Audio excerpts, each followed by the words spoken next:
প্রত্যেক যুগে যুগে এরকম বিপদ এসেছিল। হযরত আদম আলাইহিস সালাম থেকে শুরু করে নিয়ে আজও পর্যন্ত যারা আল্লাহকে রব বলে স্বীকার করে নিয়েছে, আল্লাহর প্রতি ঈমান এনেছে এবং মানুষদেরকে আল্লাহর দিকে আহ্বান করে, প্রত্যেকটা মানুষের জীবনে বিপদ আছে না নাই? প্রত্যেকটা মানুষের জীবনে বিপদ আছে।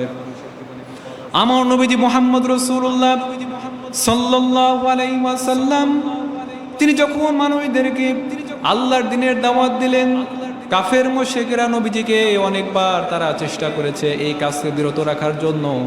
একবার নবীজিকে বলল, হে মুহাম্মদ, তুমি যদি এই মক্কার সবচাইতে বড় নেতা হতে চাও তাহলে তোমাকে নেতৃত্ব দেওয়া হবে। তুমি যদি সবচাইতে সুন্দর রূপবতী নারীকে বিবাহ করতে চাও তাকেও দেওয়া হবে। আবার তুমি যদি মক্কার ভিতরে সবচাইতে ধনী হতে চাও তাও তোমাকে করা হবে, ধনীদের অন্তর্ভুক্ত করে দেওয়া হবে। তারপরেও তুমি এই কালেমার দাওয়াত দেওয়া থেকে বিরত থাকবে। আমার নবীজি বললেন, ও মক্কার কাফেররা, যেটা দেওয়া সম্ভব সেটা তো দূরের কথা, যেটা দেওয়া সম্ভব নয়, আকাশের ওই চাঁদ যদি তুমি আমার ডান হাতে তুলে দাও এবং আকাশের সূর্য যদি আমার বাম হাতে তুলে দাও, এরপরেও আল্লাহর এই কথা থেকে, আল্লাহর এই ঈমানের ওপর থেকে, ইসলামের ওপর থেকে বিন্দু পরিমাণ আমি দূরে চলে যাব না। সবাই পড়ি সুবহানাল্লাহ। এরকম অফার যখন রাসূলকে দিছে, রাসূল যখন অগ্রাহ্য করেছে, গ্রহণ করে নাই, তখন কাফেরদের মাথায় ব্যথা আছে না নাই? তাদের তো মাথার ভিতরে ব্যথা শুরু হয়ে গেছে যে এত বড় অফার দিলাম, তারপরেও সে অফার গ্রহণ করছে না। এরপরে রাসূলকে বিভিন্নভাবে হত্যা করার চেষ্টা করা হলো, বিভিন্নভাবে। একদিন উকবা ইবনে আবি মুইত নামে একজন কাফের, রাসূল নামাজ আদায় করতেছেন। রাসূল কি আদায় করতেছেন? আমার নবীজি মক্কার পাশে নামাজ আদায় করছেন। নামাজরত অবস্থায় এই কাফের কি করলো, পিছন দিক থেকে রাসূলের গলার সাথে একটা গামছার মতো একটা কি করলো, পেঁচায় দিল। পেঁচায় দিয়ে একদম টাইট করে ধরেছে রাসূলকে হত্যা করার জন্য। আমার নবীজির নিঃশ্বাস বন্ধ হয়ে যাচ্ছে। হযরত আবু বকর সিদ্দিক রাদিয়াল্লাহু তাআলা আনহু দূর থেকে তিনি দেখে দৌড়ে আসলেন এবং রাসূলকে সেখান থেকে মুক্তি করলেন এবং বললেন ওই কাফেরকে লক্ষ্য করে, ও মক্কার মুশরিকেরা, মুহাম্মদ রাসূলুল্লাহ সাল্লাল্লাহু আলাইহি ওয়াসাল্লামকে তোমরা কি এই জন্য হত্যা করবে যে এক আল্লাহর প্রতি ঈমান এনেছে এবং আল্লাহর কথাগুলো মানুষের মাঝে বলে, সেই জন্যই কি তুমি তাকে হত্যা করবে নাকি? এবং তিনি একটা আয়াত তেলাওয়াত করলেন, أتقتلون رجلا أن يقول ربي الله وقد جاءكم بالبينات من ربكم। এই ব্যক্তিকে তোমরা এই অপরাধে হত্যা করবে নাকি? এক আল্লাহর প্রতি মানানোর কারণে এই ব্যক্তি ঘোষণা দিয়েছে আল্লাহ ছাড়া কোনো ইলাহ নাই, কোনো আইন দাতা নাই, আল্লাহ ছাড়া কোনো রিজিক দাতা নাই, অপরাধে কি তোমরা তাদেরকে হত্যা করবা নাকি? এই কথা বলার সঙ্গে সঙ্গে ওই কাফের সেখান থেকে মুখ কালো করে এবং অপমানিত অবস্থায় সেখান থেকে চলে গেল। শুধু তাই নয়, ঈমান আনার কারণে, আল্লাহর দিকে মানবীদেরকে আহ্বান করার কারণে তায়েফের ময়দানে আমার নবীজির এমন অবস্থা হয়েছিল, যখন নবীজি তায়েফের ময়দানে চলে গেলেন আল্লাহর দ্বীনের প্রচার করার জন্য, আল্লাহর দিকে মানবীদেরকে ডাকার জন্য, তায়েফের ওই নেতৃস্থানীয় যারা ছিল, নেতা ছিল, তারা ছোট্ট ছোট্ট বাচ্চাদেরকে রাসূলের পিছনে লেলিয়ে দিল। আমার নবীজিকে পাগল বলে সম্বোধন করল। ছোট ছোট বাচ্চারা পাথর দিয়ে দিয়ে পাগল বলে বলে আমার নবীজিকে তারা নিক্ষেপ করলো। নবীজির শরীর থেকে এত পরিমাণে রক্ত বের হলো, নবীজি দুর্বল হয়ে গেলেন। হযরতে যায়েদ ইবনে হারিসা রাদিয়াল্লাহু তাআলা রাসূলকে একটা নিরাপদ জায়গায় নিয়ে গেলেন। রাসূলকে একটা নিরাপদ জায়গায় নিয়ে যাওয়ার পরে একটা আঙ্গুর বাগানের কাছে নিয়ে গেলেন। আঙ্গুর বাগানের কাছে নিয়ে যাওয়ার পর সে আঙ্গুর বাগানের যিনি কর্মচারী ছিলেন, সে অবস্থা থেকে রাসূলকে তো সে আঙ্গুর বাগানের সেই মালি, সেই কর্মচারী রাসূলকে তো চেনে নাই, কিন্তু এই অবস্থা দেখে ওই ব্যক্তির দয়া হয়েছে। রাসূলের সামনে এক গ্লাস আঙ্গুরের রস নিয়ে আসলেন, বিসমিল্লাহ বলে আমার নবীজি পান করলেন। শরীরটা একটু ভালো লাগতে শুরু করলো, নবীজি একটু বিশ্রাম নিলেন। সেখানে রাসূল কয়েকদিন অবস্থান করলেন, শরীরটা একটু ভালো হলো। রাসূলের চলাফেরা, আচার ব্যবহার, কথাবার্তা দেখে ওই মালি খ্রিস্টান ছিল, সে মুসলমান হয়ে গেল। সবাই পড়ি সুবহানাল্লাহ।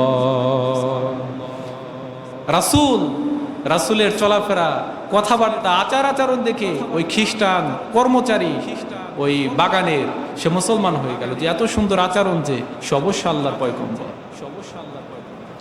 এরপরে রাসূলকে 3টা বছর কাফেরেরা শিয়াবে আবি তালেব নামক জেলখানার ভিতর রাসূলকে বন্দী করেছিল। কয় বছর? সবাই বলেন 3 বছর রাসূলকে বন্দী করেছিল। অপরাধ আছে?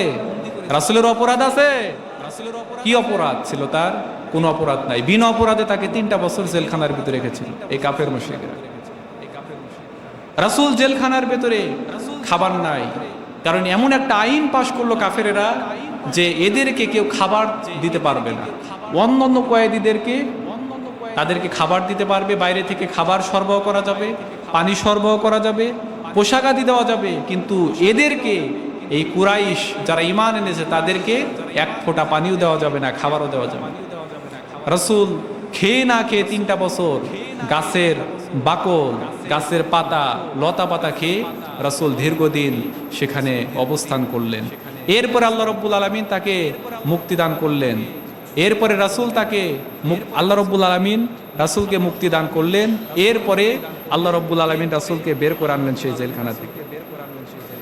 যখন কাফেররা দেখলো যে জেলখানার ভিতরে রেখেও মুহাম্মাদের কোনো দুর্বল করা যাচ্ছে না, তার সঙ্গী সাথী, তার সমর্থকগণ আস্তে আস্তে বাড়তেইছে, তখন তারা হত্যার পরিকল্পনা করলো। কি পরিকল্পনা করলো? হত্যার পরিকল্পনা। যেই রাতে কাফেররা নবীজিকে হত্যা করবে, সেই রাতে আল্লাহ রাব্বুল আলামিন মুহাম্মদ রাসূলুল্লাহ সাল্লাল্লাহু আলাইহি ওয়াসাল্লামকে নির্দেশ দিলেন, হে নবী, আপনি আজকে রাত্রিবেলায় হিজরত করে মদিনার দিকে চলে যাবেন, মক্কার ভিতরে আর অবস্থান করা যাবে না।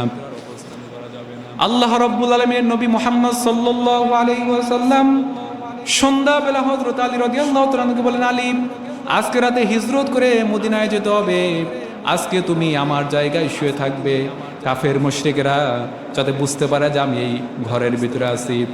রাসূল হযরত আবু বকর সিদ্দিক রাদিয়াল্লাহু তাআলা আনহুকে সাথে নিয়ে বের হয়ে যাবেন। রাসূল যখন ঘর থেকে বের হলেন, ঘর থেকে বের হওয়ার সঙ্গে সঙ্গে আল্লাহ রাব্বুল আলামিন বললেন, হে নবী, এক মুষ্টি বালু আপনি আপনার হাতে নেন এবং আপনি একটা কোরআন আয়াত বলেন। আল্লাহ রাব্বুল আলামিন রাসূলকে শিখিয়ে দিলেন, ওয়াজআলনা মিন আইদিহিম সাদ্দান ওয়া মিন খালফিহিম সাদ্দান ফাআগশাইনাহুম ফাহুম লা ইউবসিরুন। রাসূল যখন এই আয়াত পড়ে এক মুষ্টি বালু যখন নিক্ষেপ করলেন, নিক্ষেপ করার সঙ্গে সঙ্গে যত কাফের রাসূলের বাড়ির চারপাশ দিয়ে ঘেরাও করেছিল সকলের চোখের ভিতরে চলে গেল এবং তারা চোখ ডলতে ডলতে বিচ্ছিন্ন হয়ে গেল। রাসূল সেই পাকে চলে গেলেন আবু বকরের বাড়িতে। আল্লাহ রাব্বুল আলামিন রাসূলকে বললেন, হে রাসূল, আপনি শুধু নিক্ষেপ করেছেন, আপনি তো কারো চোখের ভিতরে পৌঁছে দেন নাই, আপনি শুধু নিক্ষেপ করেছেন, কিন্তু পৌঁছে দেওয়ার দায়িত্ব যিনি হাতে গ্রহণ করেছেন, সবাই বলেন তিনি কে?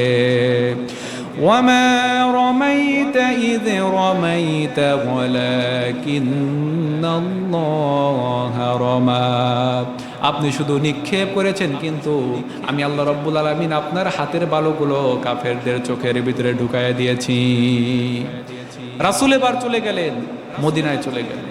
মদিনায় চলে যাওয়ার পরে সেখানেও কিন্তু ষড়যন্ত্র থামে নাই। রাসূল যখন মদিনা রাষ্ট্রপ্রধান হলেন, প্রধানমন্ত্রী হয়ে গেলেন, তখন সেখানে ইহুদিরা আবার রাসূলের বিরুদ্ধচারণ করলো। তারাও বিভিন্নভাবে রাসূলকে হত্যা করার জন্য নীল নকশা তৈরি করেছিল, কিন্তু যিনি রাসূলকে সকল প্রকার বিপদ, মুসিবত, কাফের মুশরিকদের চক্রান্ত থেকে হেফাজত করেছিলেন, সবাই বলেন তিনি কে? আল্লাহ রাব্বুল আলামিন রাসূলের শেষ জীবনে একটা আয়াত নাযিল করলেন। আল্লাহ রাব্বুল আলামিন বলেন, والذين آمنوا وعملوا الصالحات أن لهم فيها خالدين أبدا الذين يثبتوك أو يقتلوك أو يخرجوك ويمكرون ويمكر الله والله خير الماكرين। সবাই পড়ি আল্লাহু আকবার। হে নবী, তারা আপনাকে হত্যা করার পরিকল্পনা করেছিল। আমি আল্লাহ তাআলা আপনাকে দুনিয়ার ভিতরে হায়াত দান করেছি, জীবিত রেখেছি। তারা আপনাকে জেলখানার ভিতরে বন্দি করেছিল, তারপরেও তারা পারে নাই। আমি আল্লাহ তাআলা আপনাকে মুক্তি দান করেছি। এরপরে শেষ পর্যন্ত তারা আপনাকে আপনার জন্মস্থান থেকে বিদায় করে দিল। হে নবী, আপনি চিন্তা করবেন না, আমি আল্লাহ রাব্বুল আলামিন অতি শীঘ্রই আপনার হাতে বিজয় দান করব। সবাই পড়ি সুবহানাল্লাহ। কিছুদিনের পরে আল্লাহ রাব্বুল আলামিন রাসূলকে বিজয় দান করলেন, এমন বিজয় দান করলেন, ফাতহান করিব, সুন্দর বিজয় দান করলেন। এরপরে রাসূলের ওফাত হলো। এইভাবে করে রাসূলের পরে কিয়ামত পর্যন্ত যত নবী রাসূল দুনিয়ার ভিতরে তো আর আসবে না, যত মানুষ আসবে যারা আল্লাহর পথে থাকবে, আল্লাহর পথে যারা মানুষদেরকে ডাকবে, তাদের উপরে বিপদ আসবে, মুসিবত আসবে, নির্যাতন আসবে। কিন্তু এটাকে যারা ধৈর্য ধারণের সাথে যারা মোকাবেলা করবে, আল্লাহর উপরে ভরসা করবে, তাদেরকেই আল্লাহ রাব্বুল আলামিন সিদ্দিকিন, শুহাদা এবং সলিহিনদের সাথে তাদের জান্নাতের ভিতরে আল্লাহ তাআলা অবস্থান করে দেবেন। আল্লাহ রাব্বুল আলামিন যেন আমাদেরকেও সলিহিন, সিদ্দিকিন এবং শহীদদের সঙ্গী করেন। সবাই আল্লাহুম্মা আমিন।